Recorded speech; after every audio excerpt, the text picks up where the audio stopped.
बच्चों last time पर हमने 6.3 का क्वेश्चन नंबर 5 सॉल्व किया था और 5 के बाद 6 हमने होमवर्क दिया था क्योंकि 5 और 6 सिमिलर है। ठीक है बच्चों, तो आपने कर लिया होगा। 7 क्वेश्चन हम सॉल्व नहीं कर रहे हैं, ठीक है, क्वेश्चन 8 सॉल्व कर रहे हैं।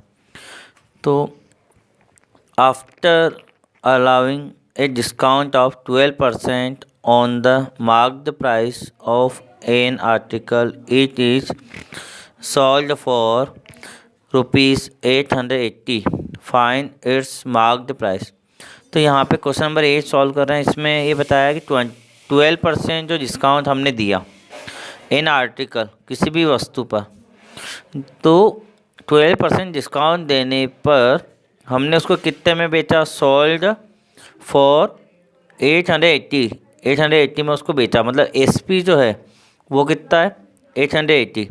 डिस्काउंट परसेंटेज क्या है? 12%। क्या निकालना है? Marked price. तो मार्क्ड प्राइस का फार्मूला हम लगाकर इस क्वेश्चन को सॉल्व कर लेंगे। तो बच्चों यहाँ पे गिवन की लाइन आएगी, discount percentage 12%, SP equal to 880, mark price equal to question mark.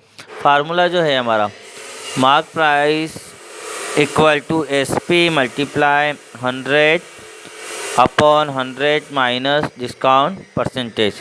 ठीक है, तो M P equal to S P की जगह पे लिखे हम 880 मल्टीप्लाई 100 अपॉन 100 माइनस 12। तो 880 मल्टीप्लाई 100 और 100 में से 12 माइनस होंगे। पहले हम ब्रैकेट को सॉल्व करें तो 88। अब 88 1 जा 88 एंड 88 1 जा 88, 0 की 0। तो 10 का मल्टीप्लाई किस में करेंगे? हम 100 में करेंगे। तो हमारा जो मार्क प्राइस होगा वो आएगा 1000। तो therefore the mark price equal to 1000 rupees. तो ये हमारा आंसर आ चुका है। क्वेश्चन नंबर 9 हमारे पास है, after allowing 10% of on the marked price A shopkeeper still get A profit of 25%. If the cost price of an article is 180 rupees, then find it marked price. तो यहाँ पे हमें 10% of मतलब कि discount दे रखा है। ठीक है, तो ये 10% तो डिस्काउंट हो गया। शॉपकीपर ने कितना प्रॉफिट कमाया? 25%। 25% प्रॉफिट हो गया।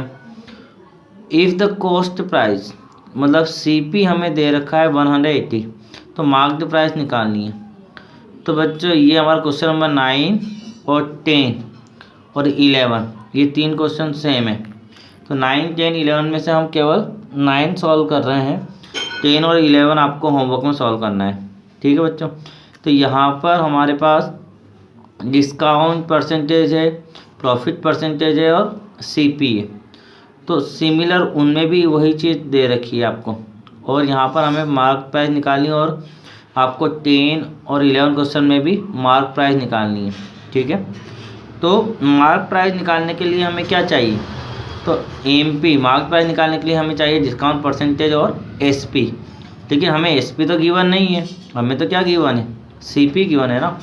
तो इन 9 10 11 में पहले आप क्या करोगे? जो आपकी सीपी है, जो कॉस्ट प्राइस है, उससे आप एसपी निकालोगे, और जब आपका एसपी का आंसर आ जाएगा तब जाके आप एमपी या मार्क प्राइस निकालोगे। तो सॉल्व करते हैं हम इस क्वेश्चन को, और सिमिलर आपको 10 और 11 भी करना है।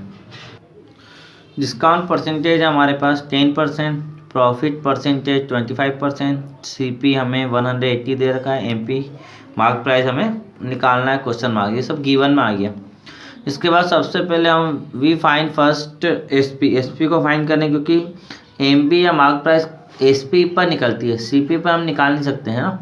तो एसपी का फार्मूला लगाएंगे, तो एसपी का फार्मूला किसके अकॉर्डिंग लगेगा? सीपी और प्रॉफिट परसेंटेज के अकॉर्डिंग, है ना। तो यहाँ पर हम एसपी निकालेंगे सीपी और प्रॉफिट परसेंटेज से। तो फार्मूला होता है CP multiply 100 plus profit percentage upon 100। तो लास्ट एक्सरसाइज में भी हमने इस तरह के सॉल्व किए थे, तो वही फार्मूला में यहाँ यूज़ करना है। अब सीपी कितना है? 180 मल्टीप्लाई 100 प्लस 25 अपॉन 100। तो पहले हम ब्रैकेट को सॉल्व करेंगे, तो 180 इंटू 125 हो जाएगा अपॉन 100 क्योंकि ब्रैकेट के अंदर प्लस माइनस होता है तो पहले वो सॉल्व करना पड़ता है। अब हम इसको 10 से 10 कट किया जी, फिर 2 से कट किया, तो 2 5 जा 10 और 2 9 जा 18। इसके बाद हमने 5 से कट किया, 5 1 जा 5, 5 2 जा 10 और 5 5 जा 25। अब 9 का मल्टीप्लाई 25 से अगर हम करेंगे तो हमारा जो SP है वो आएगा 225। तो हमारा यहाँ पे SP आ चुका है 225। अब हम MP निकालेंगे, मार्क प्राइस निकालेंगे। तो मार्क प्राइस का फार्मूला लगाएंगे। मार्क प्राइस का फार्मूला होता है SP × 100 upon 100 minus discount percentage. तो ये फार्मूला हम लगाएंगे। तो MP = 225 × 100 अपॉन 100 माइनस 10% डिस्काउंट हमारा क्या है 10%। तो इसके बाद हम यहाँ पर सॉल्व करते हैं इसको। तो MP = 225 × 100 और 100 माइनस 10 हो गया। 225 × 100 और 10, 100 में से 10 गया तो 90, 0 से 0 कट, फिर 9 से हमने कट किया, 9 1 जा 9, 9 2 जा 18, फिर 4 बचेंगे तो 9 5 जा 45। तो यहाँ पे 25 टाइम कटा। 25 का × 10 में होगा तो 250 MP आएगा, मतलब कि मार्क प्राइस हमारी आएगी 250। तो देयरफॉर मार्क प्राइस = 250। तो बच्चों सिमिलर मतलब इसी तरीके से 10.3 का क्वेश्चन नंबर 10 और 11 सिमिलर है क्वेश्चन नंबर 9 के अकॉर्डिंग, जो हमने अभी सॉल्व किया उसी का अकॉर्डिंग। तो डू योर सेल्फ, तो आपको ये होमवर्क में करना है 10 और 11। ठीक है बच्चों, आगे बढ़ते हैं। क्वेश्चन नंबर 11 होमवर्क में है आपके, 10 होमवर्क में। 12 वाला हम नहीं कर रहे हैं, ठीक है। तो इस एक्सरसाइज में हमने क्वेश्चन एक तो 12 छोड़ा है और एक हमने क्वेश्चन नंबर 7 छोड़ा है, बाकी सारे क्वेश्चन हमने सॉल्व किए। अब सेल टैक्स जो होता है, सेल टैक्स एक तरह से इनडायरेक्ट टैक्स होता है जो गवर्नमेंट द्वारा लिया जाता है। मतलब कुछ स्पेशल आइटम पर गवर्नमेंट टैक्स लेती है कि आप उन्हें बेचोगे तो आपको टैक्स देना पड़ेगा। तो वो जो एक्स्ट्रा अमाउंट उस आइटम की प्राइस के साथ जोड़ा जाता है कि 10% टैक्स लग रहा है, इस पर सेल टैक्स लग रहा है, या 5% सेल टैक्स हमें गवर्नमेंट को देना है, वो अलग से जो अमाउंट लगता है वो हमारा सेल टैक्स गवर्नमेंट को दिया जाता है। तो हमने इससे रिलेटेड जो एक्सरसाइज है 6.4 वो हम नहीं कर रहे हैं, ठीक है, उसको हमने रिमूव कर दिया क्योंकि सेल टैक्स के क्वेश्चन बहुत ही रेयर केस में आते हैं। तो सेल टैक्स से आप एक आध एग्जाम्पल 21 एग्जाम्पल आप सॉल्व कर लेना तो आपको समझ में आ जाएगा। तो हम इस एक्सरसाइज को कट कर रहे हैं, मतलब इस एक्सरसाइज के एक भी क्वेश्चन को हम सॉल्व नहीं कर रहे हैं, ठीक है बच्चों। तो नेक्स्ट जो हमारा टॉपिक आता है वो आता है कंपाउंड इंटरेस्ट। तो कंपाउंड इंटरेस्ट क्या होता है? तो पहले आपको सिंपल इंटरेस्ट जो आपने 7th क्लास में पढ़ा होगा वो आपको पता होगा कि जब हम कोई भी मनी किसी से उधार लेते हैं या देते हैं या फिर बैंक में जमा करते हैं तो उसके ऊपर हमें कुछ न कुछ इंटरेस्ट या तो मिलता है या फिर देना पड़ता है, कुछ एक्स्ट्रा अमाउंट हमें देना पड़ता है। जैसे मान लीजिए आपने किसी को उधार दिए हैं 2 साल के लिए, तो आप 2 साल बाद जितने रुपए उधार लिए क्या वही दोगे क्या?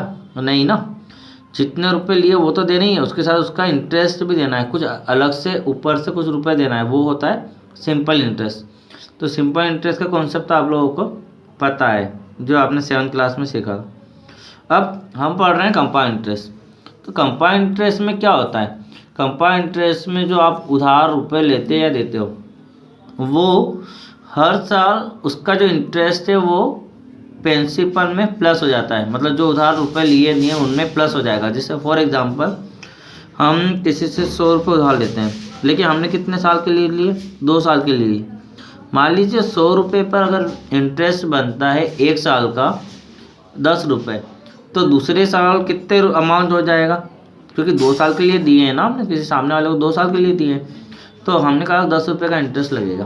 तो 1 साल 10% का इंटरेस्ट लगेगा। तो 1 साल तो क्या हुआ, 100 रुपये का 10%, 10 रुपये का इंटरेस्ट बना। तो 100 और प्लस 10 110 रुपये हो गए। लेकिन जब दूसरा साल ख़त्म होगा तो उसको 110 रुपये के ऊपर इंटरेस्ट देना है, 100 रुपये पे नहीं देगा। अगर वो 3 साल बाद पैसा अमाउंट करता है तो दूसरे साल का इंटरेस्ट भी 110 में प्लस हो जाएगा। जैसे फॉर एग्जांपल अगर दूसरे साल का इंटरेस्ट देखें हम 10% तो 11 रुपीज़ होगा, 11 रुपये हो जाएगा। तो टोटल अमाउंट कितना हुआ 110 और 11 121 हो जाएगा ना। तो अगले तीसरे साल के लिए भी अगर इंटरेस्ट हमने दिया है तो वो 121 पर इंटरेस्ट देगा, न कि 100 पर। उसने स्टार्टिंग में कितना दिया ना, हमने उससे कहा चलो 3 साल बाद आप पैसे देना, तो एक साल 100 रुपये पे इंटरेस्ट देगा 10 रुपये। तो दूसरे साल इंटरेस्ट किस पे देगा 110 पे, क्योंकि इंटरेस्ट प्लस हो जाएगा प्रिंसिपल में। उसके बाद दूसरे साल इंटरेस्ट बना 11 रुपये। फिर तीसरे साल वापस वो कहेगा एक साल बाद हम देंगे, तीसरे साल बाद देंगे, तो 11 रुपये और प्लस हो जाएंगे, तो 221 रुपये हो गए। उसके बाद 221 का 10% वो तीसरे साल भी इंटरेस्ट देगा। तो इस तरह से हर साल क्या है प्रिंसिपल चेंज हो रहा है। जब आपका पी चेंज हो जाए, प्रिंसिपल चेंज हो जाए, तो इस तरह का जो इंटरेस्ट होता है वो होता है कंपाउंड इंटरेस्ट। ठीक है बच्चों। लेकिन सिंपल इंटरेस्ट में क्या होता है, अगर आपने 100 रुपये उधार लिए तो 3 साल बाद 100 रुपये ही आपका मेन अमाउंट रहेगा, उसी पे इंटरेस्ट मिलता रहेगा हर साल, 100 पर ही इंटरेस्ट देना है। ठीक है। तो कंपाउंड इंटरेस्ट और प्रिंसिपल इंटरेस्ट में पी का अंतर होता है, प्रिंसिपल का अंतर होता है। कंपाउंड में हमेशा प्रिंसिपल चेंज होता है और सिंपल इंटरेस्ट में प्रिंसिपल चेंज नहीं होता है। ठीक है। तो यहाँ पर हमें जो बैंक जो इंटरेस्ट देती है वो भी कंपाउंड इंटरेस्ट देती है। फार्मूले देखते हैं इसके। कंपाउंड इंटरेस्ट के फार्मूले हैं अमाउंट, मतलब अमाउंट जो ए हम सिंबल में बताते हैं वो निकालने का तरीका है पी ब्रैकेट में small bracket 1 plus R upon 100 power N bracket close power N. N भी लिखते हैं और टी भी लिखते हैं। ठीक है।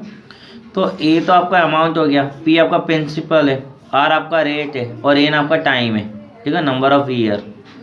अब ये तो अमाउंट निकला, लेकिन कंपाउंड इंटरेस्ट निकालने के लिए हम क्या करते हैं, सी आई इसका शॉर्ट फॉर्म है कंपाउंड इंटरेस्ट का, equal to A minus P, ये इसका फार्मूला है। तो आपको अगर कंपाउंड इंटरेस्ट निकालना है तो पहले आप अमाउंट निकाल लो इस फार्मूले से, फिर सेकंड फार्मूला लगाना पड़ेगा आपको ए माइनस पी।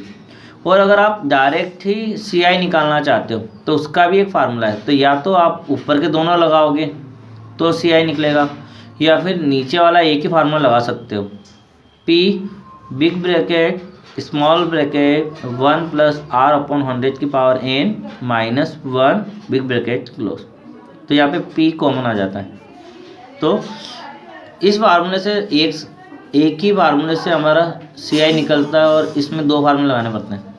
नॉर्मली हम 2 फार्मूले लगाते हैं क्योंकि थोड़ा इजी पड़ता है ना, क्योंकि अमाउंट निकाल दिया फिर उसके बाद पी को माइनस कर लेंगे तो हमारा, तो हम ये दोनों फार्मूले का यूज़ ज़्यादा करते हैं। लेकिन आपको दोनों सारे फार्मूले पता होना चाहिए, इसलिए हमने यहाँ पे सारे लिखे हैं। अब ये फार्मूले याद होने के अलावा फिर आपको सिंपल इंटरेस्ट के जो 7th क्लास में हमने पढ़ा था वो भी याद होना चाहिए। सिंपल इंटरेस्ट को एस आई से लिखते हैं P into R into T upon 100। अब पी प्रिंसिपल, आर रेट और टी टाइम है, और अमाउंट का फार्मूला होता है पी प्लस एस आई। यहाँ पर अमाउंट निकालने का फार्मूला सिंपल इंटरेस्ट के लिए क्या है, A P plus S I, और वहाँ पर अमाउंट कंपाउंड इंटरेस्ट में निकालने का फार्मूला ये। तो दोनों के अमाउंट के फार्मूले चेंज है। ठीक है बच्चों, तो ये फार्मूला आपको याद करना है। अब और भी फार्मूले हैं हमारे पास, जैसे ये फार्मूला हमने देख लिया, ए इक्वल टू पी ब्रैकेट में 1 प्लस आर अपॉन 100 की पावर है। तो ये तो कब लगता है, जब आपका जो आर है वो क्या है, एनुअल है।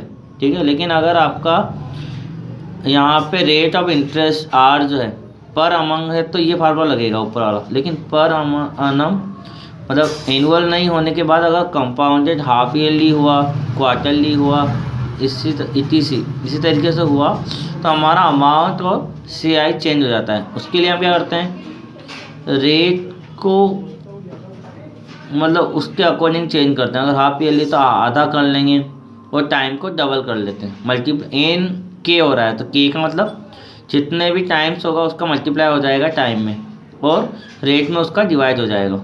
ठीक है। तो इसके क्वेश्चन जब हम सॉल्व करेंगे तो आपको समझ में आ जाएगा। तो ये भी फार्मूले हैं, लेकिन हम उनको इसी फार्मूले से सॉल्व करेंगे। मतलब ये हम नए फार्मूला याद नहीं कर रखेंगे, हम पुराने वाले फार्मूले से ही सॉल्व कर सकते हैं। बस आपको बेसिक रूल पता होना चाहिए। तो सॉल्व करते हैं हम एक्सरसाइज को। एक्सरसाइज असाइनमेंट 6.5 का फर्स्ट क्वेश्चन कर रहे हैं एमसीक्यू। तो MCQ में हमारे पास फर्स्ट है the compound interest on 15,625 for 1/2 years at 8% पर annum compounded half yearly is. वैसे तो इस तरह के MCQ अगर हम देंगे एग्ज़ाम में तो आप ठीक है, आपको सवाल ही सॉल्व करना पड़ेगा, है ना। बिना सॉल्व किए आप डायरेक्ट पता नहीं कर पाओगे, और इस तरह का सवाल भी आपको आ सकता है। तो सवाल आ जाए या MCQ आ जाए, आपको सॉल्व करना आना चाहिए। तो हम सॉल्यूशन बताते हैं आपको, तो किस, अगर मान लीजिए सवाल आ जाए तो आप किससे सॉल्व करोगे इसको, ठीक है। तो फर्स्ट MCQ हम सॉल्व करके देखते हैं। तो सबसे पहले हम गिवन लिखेंगे। तो गिवन में P = ₹15,625। इसके बाद R जो हमारा है वो 8% पर annum, मतलब कि पर एनुअल है। तो यहाँ पर हमें, अगर आप देखोगे ना क्वेश्चन को, तो कंपाउंडेड हाफ ईयरली दिखा है। तो कंपाउंडेड हाफ ईयरली मतलब हाफ ईयर के लिए सॉल्व करना है। तो जब भी हमारा हाफ ईयरली होगा तो हम रेट को आधा करेंगे, हाफ करेंगे।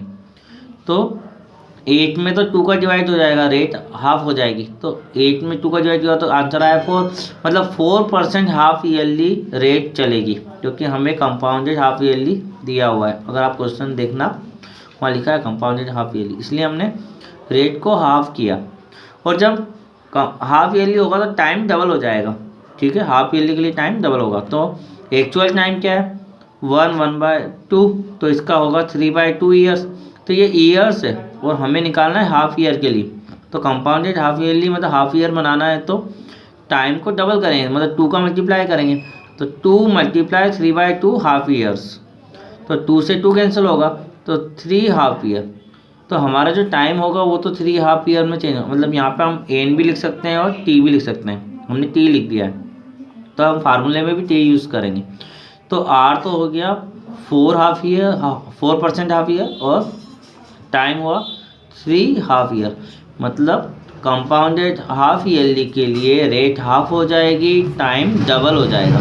जो भी टाइम होगा उसमें 2 का मल्टीप्लाई करके हम टाइम को चेंज करेंगे, और जो भी रेट होगी उसको हाफ करके चेंज करेंगे। पहली प्रोसेस तो ये हो गई।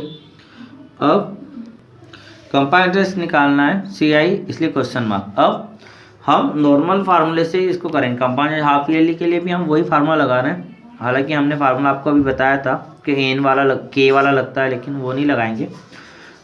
A = P1 + R/100T। यहाँ पावर हमने N की जगह पे T लिख दिया, टाइम हमने T माना। तो A = P हमारा क्या था 15,625, 1 प्लस रेट हमारी हो गई 4 और 100, और टाइम हो गया है 3, तो 3 हाफ ईयर, तो 3 हो गया। और 4 1 जा 4, 4 2 जा 8, और 4 5 जा 20, मतलब 4 से 100 25 टाइम कट होगा। अब 15,625, 25 का इंटू 1 में, यहाँ पे हम ब्रैकेट के अंदर कैसे सॉल्व करते हैं, तो जो अपॉन में होता है उसका तो 1 के साथ मल्टीप्लाई होगा, और ऊपर वाला प्लस होता है। एक तरह से मिक्स्ड फ्रैक्शन वाला जो रूल है वही लगता है। 25 का मल्टीप्लाई 1 में तो 25 और 1 प्लस होगा, तो 26/25 की power 3।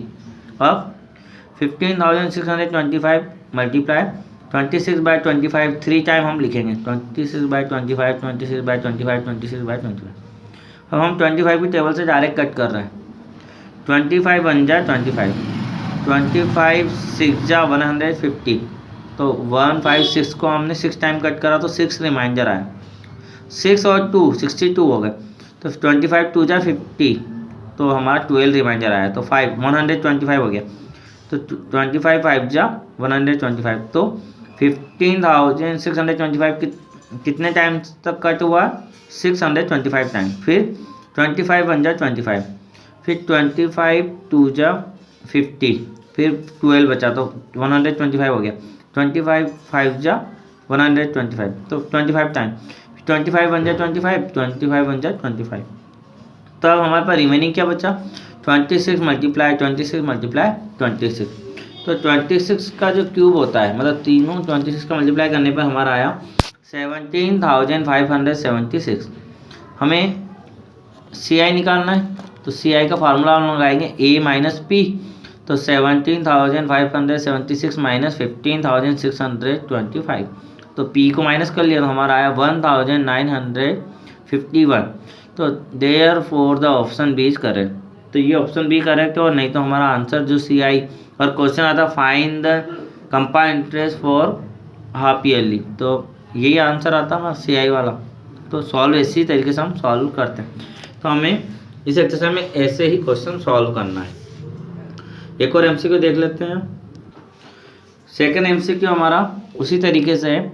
The amount paid for 1,60,000 at 10% per annum compounded semi annually for 2 years is.